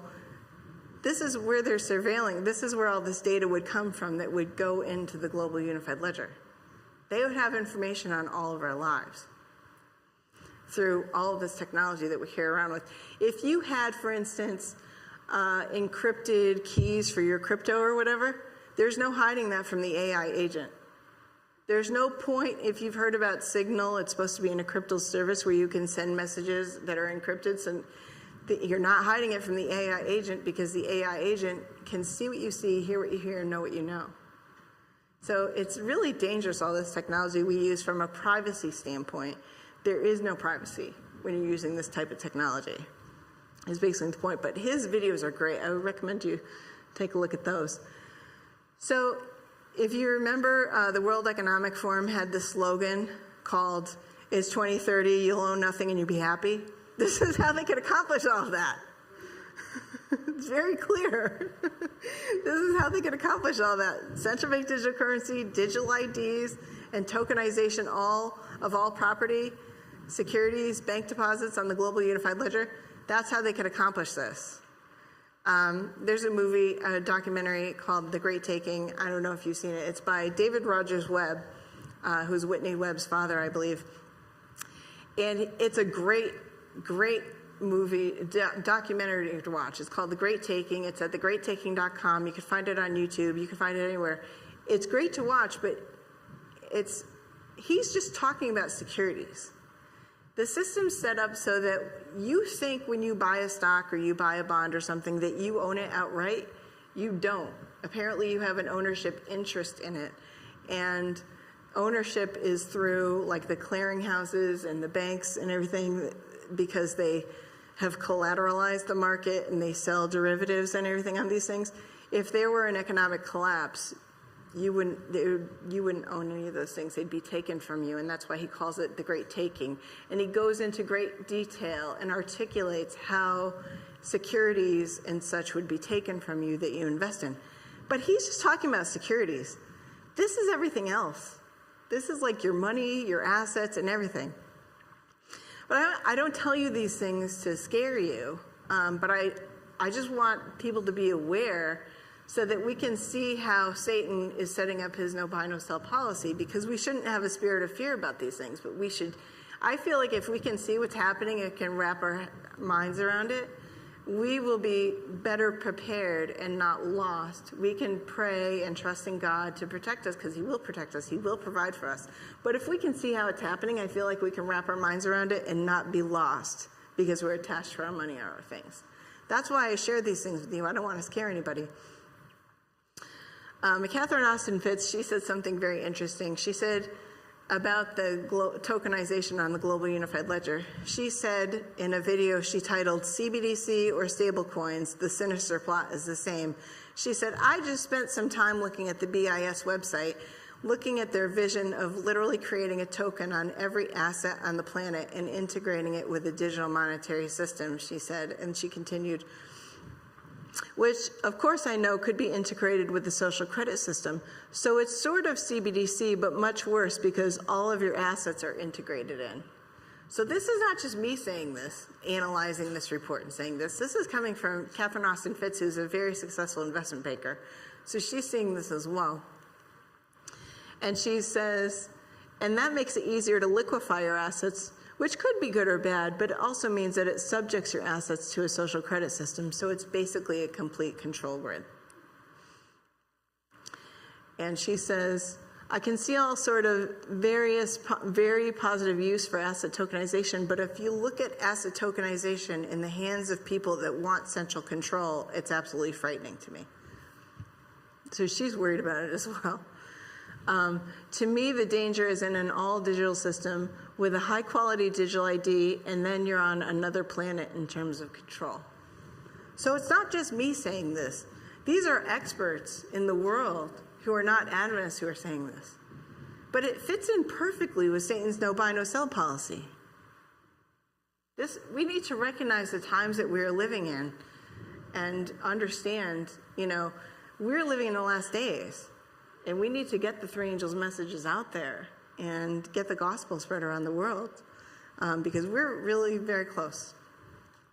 So I just want to talk briefly about Stargate, which is Trump's new project for AI surveillance and possibly inoculations.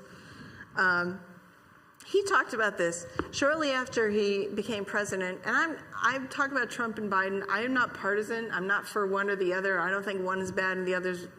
I'm looking at this strictly in terms of Bible prophecy. How are these things falling into our Bible prophecy that we're familiar with? So he announced this Stargate project. And it's a project is a joint venture between OpenAI, SoftBank, Microsoft, and Oracle. And he made this announcement. You can find it on YouTube. He had a bunch of people there. He had the CEO of Oracle there. He had the CEO of, or either the CEO or a VP or something of SoftBank there. He had a bunch of those officials there. And basically, it's a large-scale AI initiative. $500 billion is being allocated for its development. It's technology and artificial, and it's all to be made in the USA. It's going to need a lot of electricity, so, but basically, they're building physical and virtual infrastructure to power the next generation of advancements in AI. Colossal data centers they're looking to construct, and they're constructing right now. Very, very massive structures. Physical campuses and locations are being scouted worldwide. And he said, even, I'm going to help a lot with emergency declarations because we have an emergency. We have to get this stuff built. What's the emergency? Why do we have to get this stuff built? Why? So AI can spend time in these data centers, like collecting all your data and analyzing it and, micromanaging you one person at a time. That's what these big data centers are going to lead to, micromanaging every person, one person at a time. He says, I think it's going to be something that's very special. It will lead to something that could be the biggest of all. And then Larry Ellison was there speaking, and he said the data centers are actually under construction. The first of them are going under construction in Texas. Each building is 500,000 square feet. There's 10 buildings currently being built, and that will extend to 20.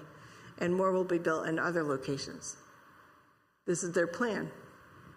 And he said, he's the Oracle founder and CEO, and he said the kind of applications that we're building is electronic health records, not just maintaining electronic health records, but looking at electronic health records, understanding the conditions better than the doctors, understanding the conditions of their patients, and being able to provide healthcare plans that are much better than they otherwise would be. I don't need this guy recommending a healthcare plan to me. I don't need AI going over my medical records and everyone else's and deciding what I need to do or what procedure I need next. Especially if we have the health message. We don't need that. What do we need that for? We have the health message. But this is what they're going for. So if they're going to be looking at their medical records, what else are they going to look at? Your financial records, your other social media records? They're not just going to stop at your health records, but this is one application for this AI infrastructure. And said the CEO of SoftBank, Massa, he said, this will help people's life. This will help solving many, many issues, difficult things that otherwise we could not have solved with the power of AI. Artificial superintelligence will come to solve the issues that mankind will never have thought we could solve. Really?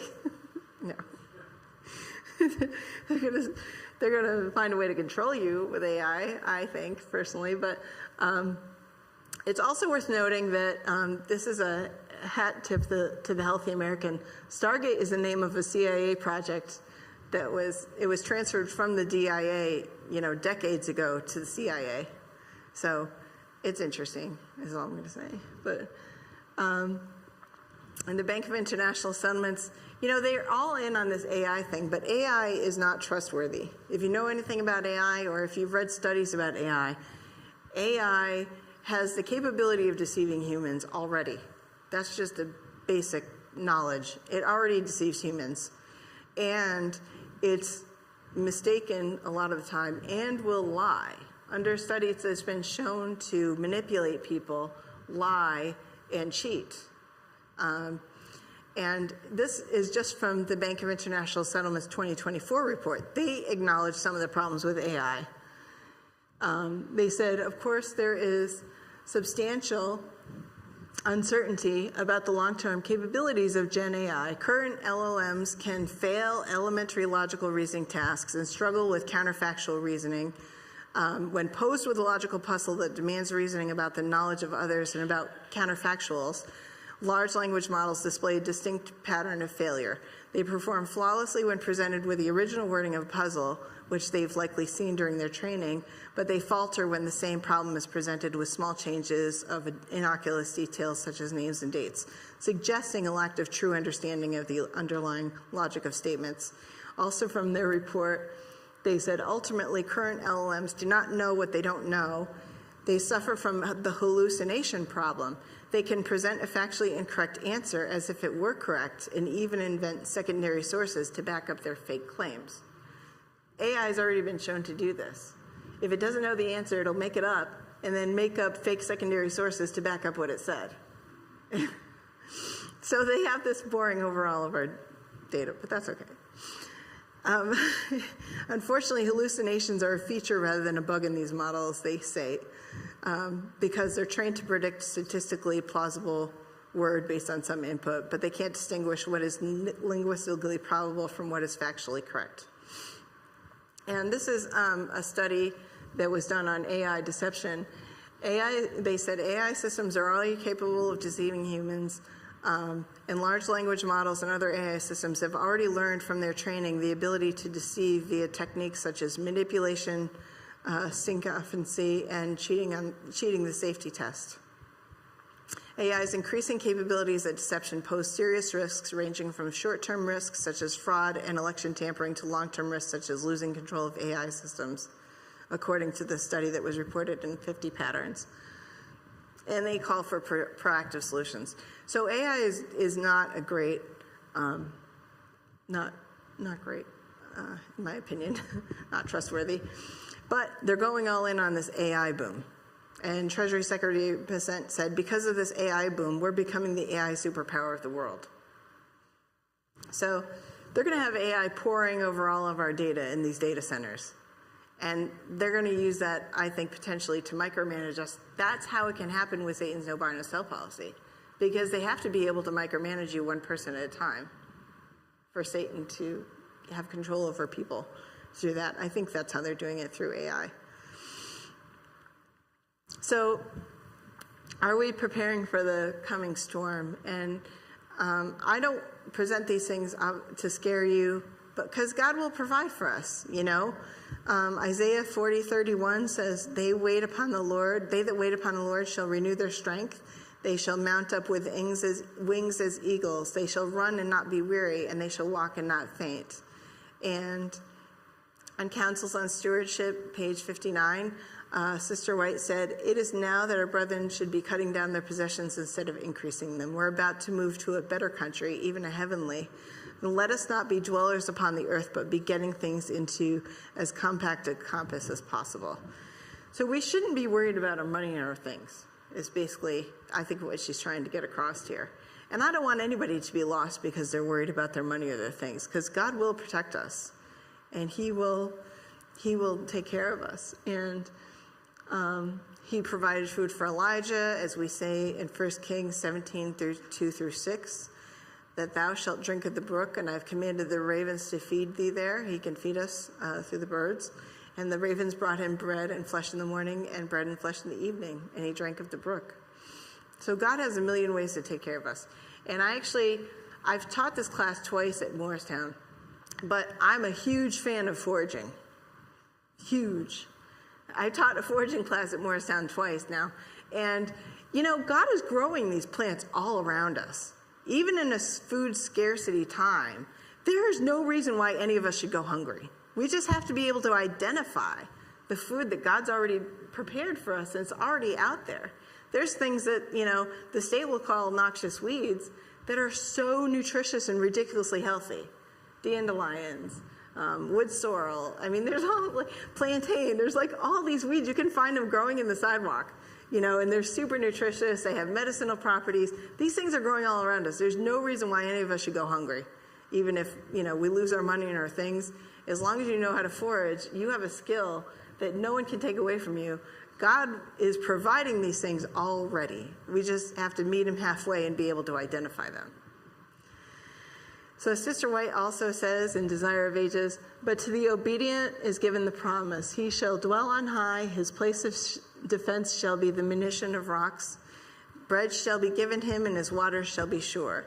By this promise, the children of God will live. When the earth shall be wasted with famine, they shall be fed. So God will provide from us, but let's meet him halfway and be able to identify these things in nature that are already there, because he's going to continue growing them for us. And Hebrews 4:16 says, let us therefore come boldly unto the throne of grace, that we may obtain mercy and find grace and help in time of need. So one of my recommendations is to avoid using or being reliant on the control grid. We can't stop these things from happening. Perhaps we can slow them down by avoiding digital IDs, CBDCs as much as possible. Avoid non-cash methods of payment. One of the things that Catherine Austin Fitz recommends is using cash as much as possible. And she's trying to develop a movement of people who use cash all the time, because it will be harder to take it away from us if everybody's using it, is the theory. I think that they're going to try to impose these digital systems on us through some sort of, crisis, like a cyber crisis, a global cyber attack crisis. Personally, that's what I think. But if we're using cash, you can slow it down. But Bible prophecy shows us the things that are come to pass. We're not going to be able to stop this. We're not going to be able to prevent it. We know that this is the way things are going to go. We know we're living in the last days. We know that God's showing us this is the way it's going to go. So let's just be prepared and prepare ourselves for it. And you can have a garden. My next slide. It's not really going. But anyways, you can start by finding food from a local farmer, have a means of foraging skills. There's all kinds of foraging books out there, which are great. And, I'll just skip ahead a little bit. Now's the time to awaken and to prepare. I think it didn't go. Serious times are ahead, yeah. And so let's prepare. Romans 13:11 says, and that knowing the time, now it is high time to awake out of sleep, for now our salvation is nearer than we believed. Jesus is coming soon. He's coming soon. And these things shouldn't scare us, but encourage us. That let's not be sleeping Adventists, but let's be preparing for these last days, because Jesus is coming soon. And, we can take comfort in the fact that these promises are real. We just didn't study these things in the Bible just because. These are happening. It's not that far off. It really is probably not that far off. I'll skip ahead to some. So, events, she says in prayer, we have come to serious times. Events in our world call for every follower of Christ to be totally in earnest with our relationship with God. To strengthen this relationship and satisfy our emotional and spiritual needs, we must learn the power of prayer. We must plead with the Lord like the disciples of old, saying, Lord, teach us to pray. I can't stress this enough. We need to be in constant communication with God, especially during these last days. So don't skip your devotions in the morning. Don't skip your prayer time in the morning, please. We don't want to be, we want to have this constant communication with God and this close, intimate relationship with God, because He will take care of us. He will provide for us. We shouldn't have a spirit of fear about any of these things. He's going to provide for us. But if we have this communication with God and this close relationship with God, we won't be fearful, because we know we can rely on God, we can trust God, we can have faith. And the more prayer we have, the more faith we'll have. I just don't want anybody to lose hope and, and be lost because, we're worried about money or things. God will take care of us. And let's see, I'll skip ahead a couple slides. This one, I love this one. When thou passest through the waters, I will be with thee, and through the rivers they shall not overflow thee. When thou walkest through the fire, thou shalt not be burned, neither shall the flame kindle upon thee. God has so many promises in the Bible. He's going to take care of us, and he'll protect us. And none of us should have a spirit of fear about these things. So I'd like to end there, hopefully. If you have any questions, I'm happy to answer them.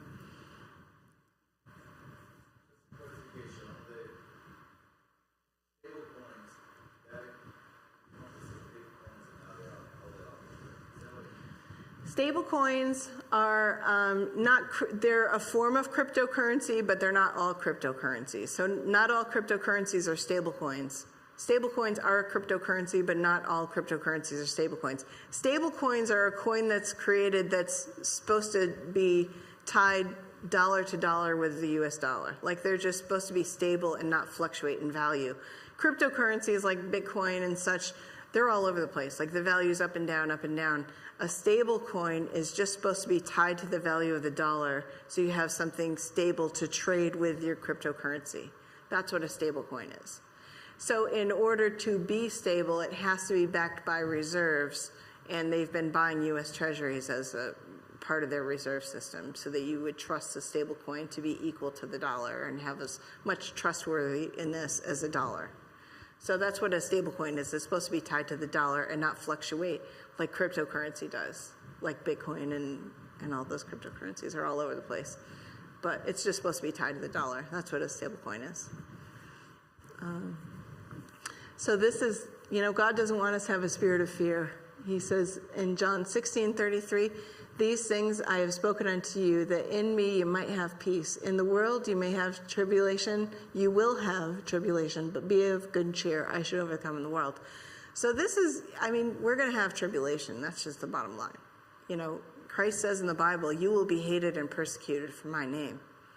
So we can expect that, but, God will protect us and see us through that. And if we have a means of foraging, we never have to go hungry. Fun fact about me, I don't like to be hungry unless I'm purposefully fasting and praying. So I'm always going to have stuff to eat out there. That's why I'm learning foraging and trying to teach it to as many of our youth as I can and other people. So, yes.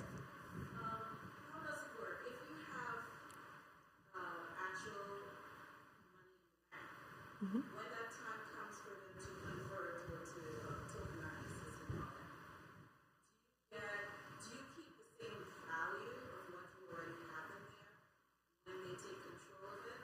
They probably would do that, or they might incentivize you by giving you a little bit more. Like say you have $100 in the bank, they might say, well, if you go to our digital system, it could be 150 or something like that. Like they could just sweeten the deal in the digital side, give you a little bit more digital dollars as an enticement to move over to that system. They could do it that way. They could do it with every number of things. Like someone asked me, well, how could they make you accept the digital, how could they tokenize your house if you don't let them? And I think they could go through our land records and just tokenize everything, assign a digital token to every piece of property in the land records. And then your insurance company could say, well, if you want your property to be insurable and you still want, you're going to have to accept that digital token and go claim that digital token if you want us to insure you. So the insurance companies could enforce it that way. It could be a number of different ways that they could do it, but that's one obvious way I think it would do it. They just go through all the land records, tokenize everything, and then if you want to claim it, if you want to keep title to your property, you have to claim the token. And if you want to be able to insure it, the bank requires, if you have a mortgage and the bank requires you to maintain insurance on your property, you're going to have to claim the token. You also made a valid point before. I know maybe 3 or 4 years ago, there was someone upstate. They had their house, their country house, and you probably heard about it. They were collecting the rainwater. Because you're trying to live off the grid, and you're trying to, not be spending a whole lot of money in the city and trying to live simple. And they got a court order to stop collecting the rainwater. Now, is that in conjunction with what you were saying before, when they're trying to, that natural reserve thing? The natural resources, tokenization of natural resources, yeah, they certainly could do that. They could tokenize the amount of rainfall, and if you take some of it, say that you owe them money. I mean, they could do anything really with this token. There's no end to what they can do with tokenization, honestly. But they could do that. I remember during the pandemic, hearing about in Maine, they weren't allowing people to buy seeds to plant. They said that wasn't essential. So you could buy alcohol because that was deemed essential during the pandemic, but not buying seeds for your garden. It's ridiculous the lengths that they went to during the pandemic, and that's why I was so pissed off. My mom doesn't always, don't say you were pissed off. I was really pissed off. It's just the truth. Like, I was pissed. I was mad that they were doing this to people. Like, they don't have a right to do this to people. We have rights. But praise God, it brought me back to the Bible and brought me back to church. So.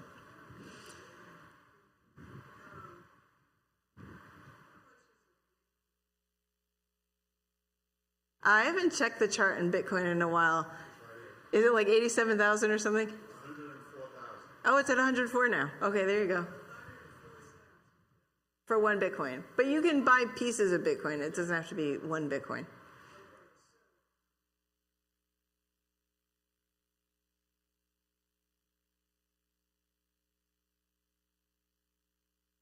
You can buy any amount of Bitcoin that you want. So you can buy like a fraction of Bitcoin, whatever amount of money you have. If you want to buy $50 worth of Bitcoin, you can buy $50 worth of Bitcoin. It's just going to be a very small fraction of one Bitcoin. You don't have to, you can spend any amount of money. The brokers will take your money. They're not going to, they'll let you buy Bitcoin.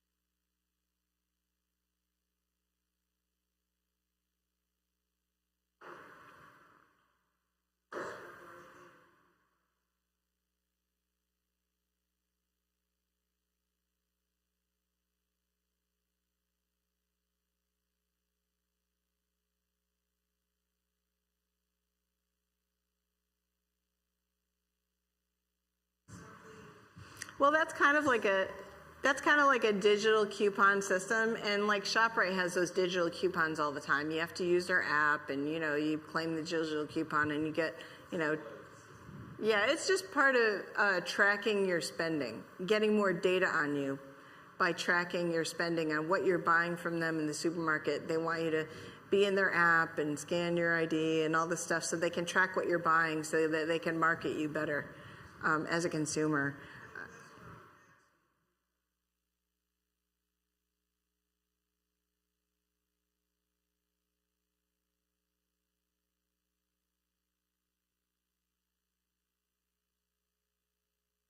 Well, yes, it is trying to condition you into accepting a digital wallet and digital ID.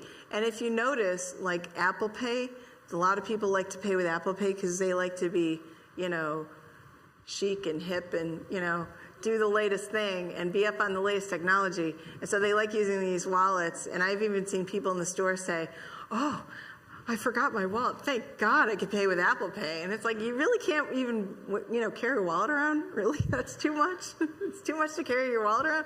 But whatever, they love paying with Apple Pay and digital wallets, Samsung Pay, Google Pay, all this stuff like that.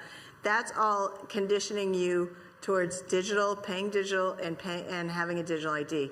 There's actually, in many states, they have what's called mobile driver's license, which makes no sense to me because your driver's license is not a tree. It does go with you wherever you go. So your physical driver's license is already mobile. It goes with... Really? On your phone? Wow. Yep. A lot of the countries are going that way, just trying to use digital IDs and be digital as possible. But in the United States, like some states have mobile IDs.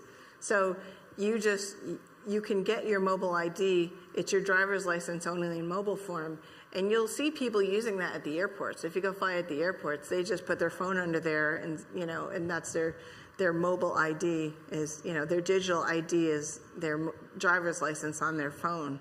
That's just trying to condition you into digital IDs and get people herded in that direction, get them comfortable using it so that they can, herd you into that. But it's such a ridiculous term, mobile driver's license, because your physical driver's license goes with you wherever you go. It's not stuck somewhere. Silly. People who are homeless, they'll probably give them CBDC. I used to think that, so if they don't bring a crisis, like if there isn't a crisis, a global crisis where they just force it on everybody, I was thinking in the beginning the way they would introduce it was just with the welfare system, or even with the homeless, just giving them CBDC, and then the grocery stores are forced to take it, and doctors' offices will be forced to take it, and pharmacies will be forced to take the CBDC. They could just start with Medicare payments, or anything like that. Welfare payments, or even Social Security payments, issuing it in CBDC. And then everyone throughout the economic system would have to accept the CBDC. So it would gain traction that way. That's what I thought. But I really think they're just going to bring a crisis to force it on everybody, because you're still going to want to have people who just want to use cash. And the only way to get the people off cash is to force it on everyone and eliminate cash. And like Professor Richard Warner said, that's the goal of CBDCs, is to abolish cash and eliminate cash. And they do that. They've been slowly doing that by reducing the amount of ATMs. Banks like shutting down ATMs. And there's a bank in Australia, $1 billion bank in Australia, that Macquarie Bank, that was just going all digital. No cash, no checks, none of that. By the end of 2024, they were supposed to be all digital. I haven't checked on to see if they actually did, but that was their announcement that I talked about, a year or so ago. A couple of years ago, I talked about it. So a lot of these banks are just going digital. You're seeing more and more digital banks, and then seeing the elimination of ATMs. And if you can't get cash from an ATM, do you really have cash? If you don't have an ATM where you can get your cash, how do you have cash? So they've been slowly trying to, you have retailers that won't accept cash, or say they don't want cash, or they'll put you on a special line. There'll be all these self-checkouts, and only a couple of them, the shame line to use the cash. There'll be a couple of self-checkouts that will accept cash. All of the other ones are credit, the shame line. Yes?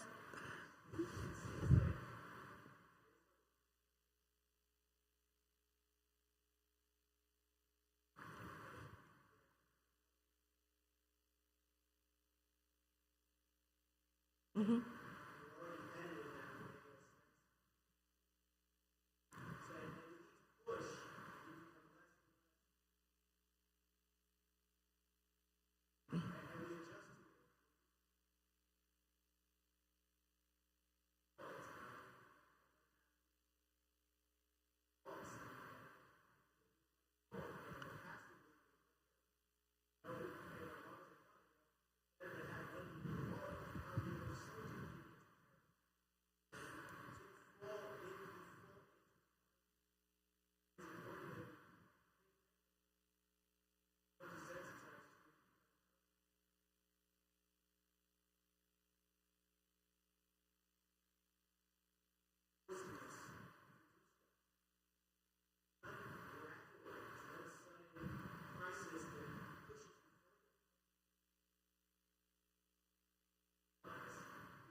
That's right. Yeah. So the comment was,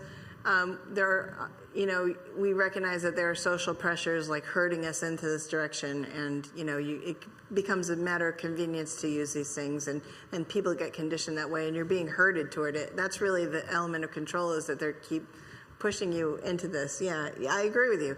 And then people who want to use cash, and they're holding up the line or something like that, You see people impatient, like, well, what's wrong with you? Why can't you just do things the way we want to do them?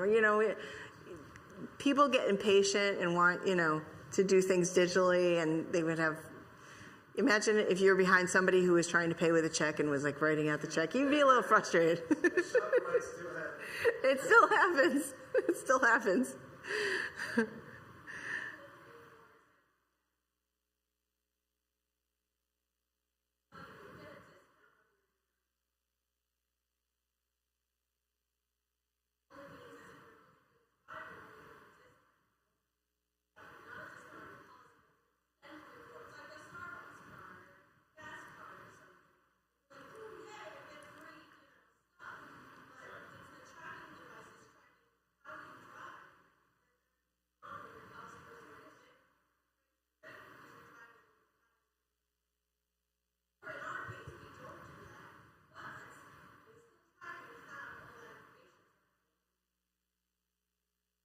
Yeah.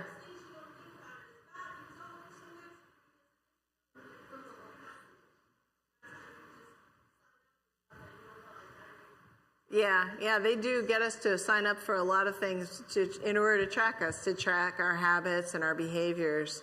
By offering us free stuff, we do that, and they can track us that way. Yeah. Yep. So CBDC, that's all CFI, so centralized finance. What about DeFi? So decentralized, even to the point where you do not have to put it to a stable coin. I can just buy from you or you from me, but you will not even know who I am. How would that affect? Well, it's hard to say. I think it's all a matter of conditioning. Like, it's part of the reason for the decentralized finance is to think that you have freedom by using these things and getting you into adopting these digital payments and digital technologies and digital payment systems. Bitcoin has been hijacked. There's a whole book on the hijacking of Bitcoin. Bitcoin was originally supposed to be just a payment system, just a way to pay for stuff on the internet super fast. But it's been hijacked and turned into a speculative asset. And BlackRock, and all of the major hedge funds are creating ETFs and funds and derivatives around these products. So I think of cryptocurrency, I said this during lunch, I've always been extremely wary of cryptocurrency just because I know banks, and banks don't let anything get in the way of their business. And at first I heard about Bitcoin in like 2017, and I didn't want anything to do with it. I would have been very rich if I bought it back in 2017. But I just had a problem with it because I don't understand how this is going to take hold. If it does, the banks are going to shut it down. I figured they were going to outlaw it or over-regulate it to the point where it wouldn't even be worth buying. But they've really co-opted it, and they've created all these derivative products around it. I think they're going to control the value of these assets like they control gold and silver. Gold and silver, the prices of gold and silver are really held down because of the derivative products that are sold around it. The ETFs, the funds, all the stuff that are sold around gold and silver, they keep the price down. A lot of gold and silver experts saying the price should be way higher, but it's not because they hold it down and they trade it through these derivative products. They're doing the same thing with Bitcoin. There's Bitcoin funds and Bitcoin ETF and Bitcoin futures you can trade, and they're just co-opting it so that they can control it, in my opinion. And they could drive the value up or down. If they create enough derivative products around it, they could control the price of it.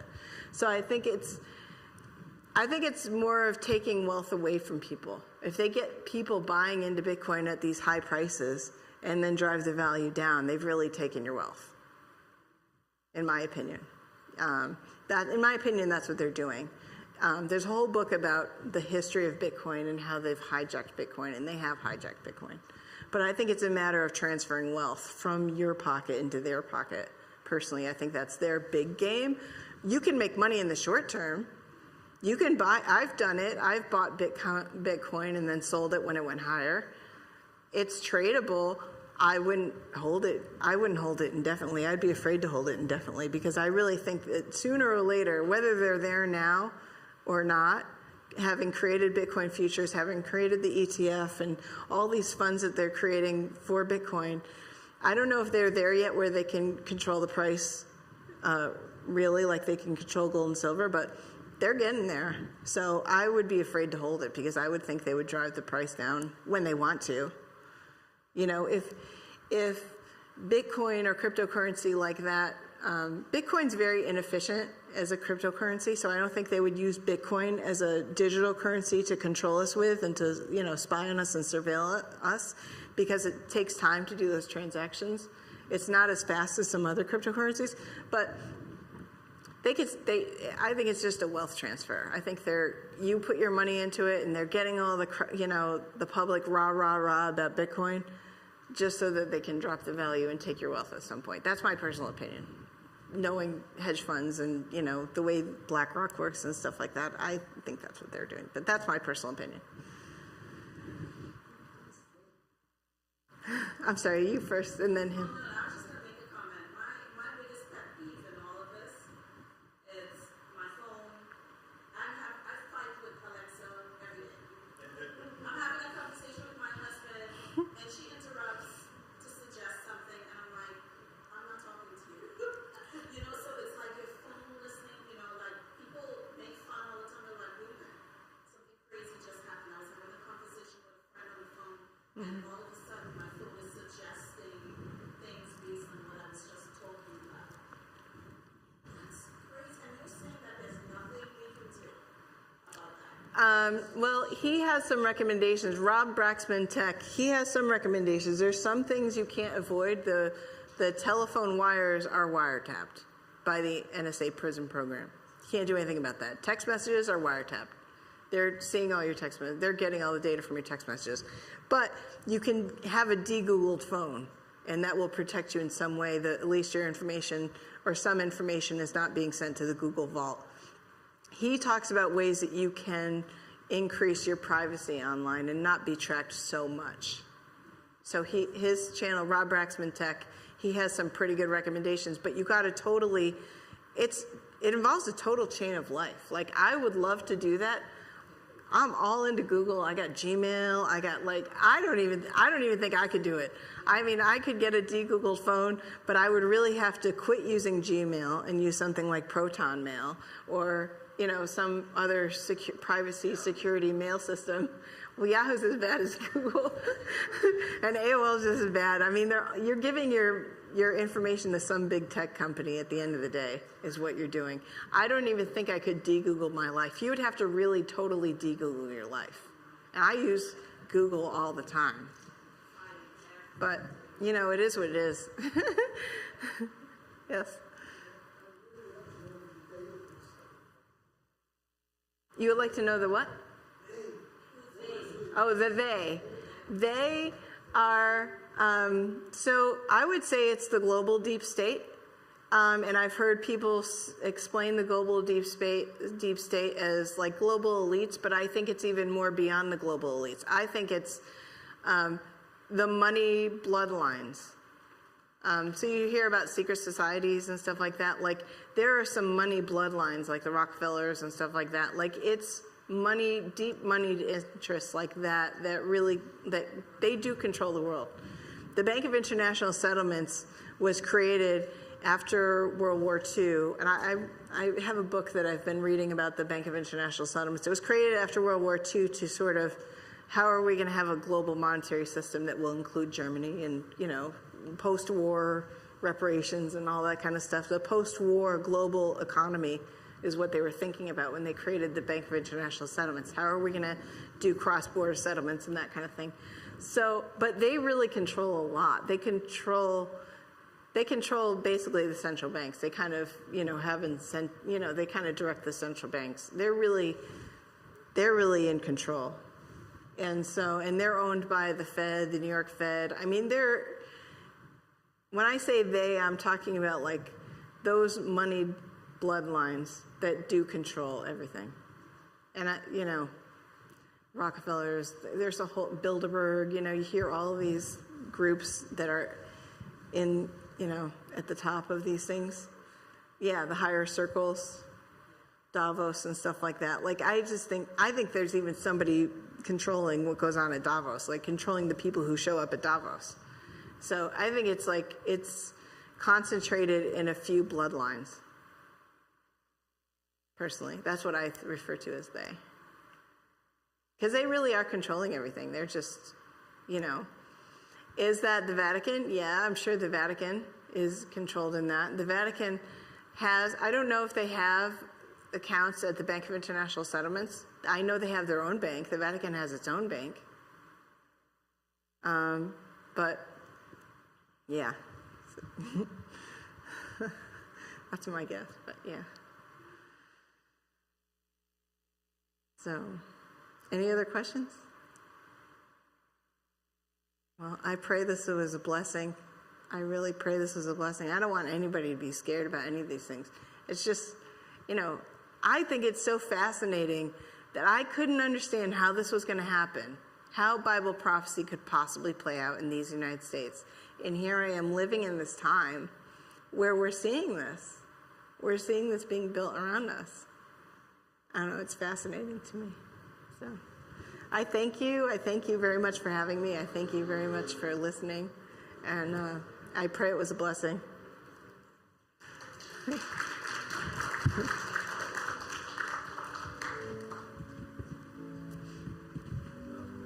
It wasn't rehearsed, but I invite you to sing a song so we can close it up with God's music. Amen. It's called Side by Side. They have it there. You gonna put it on the screen, Eric? Right, coming up. We didn't prepare it, so it was kind of last minute.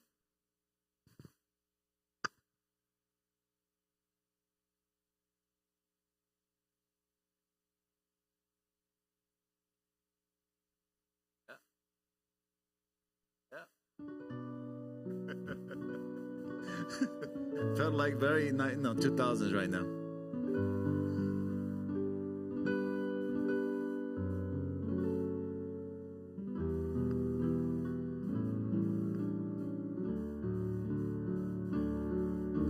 Side by side we stand, awaiting God's command, worshiping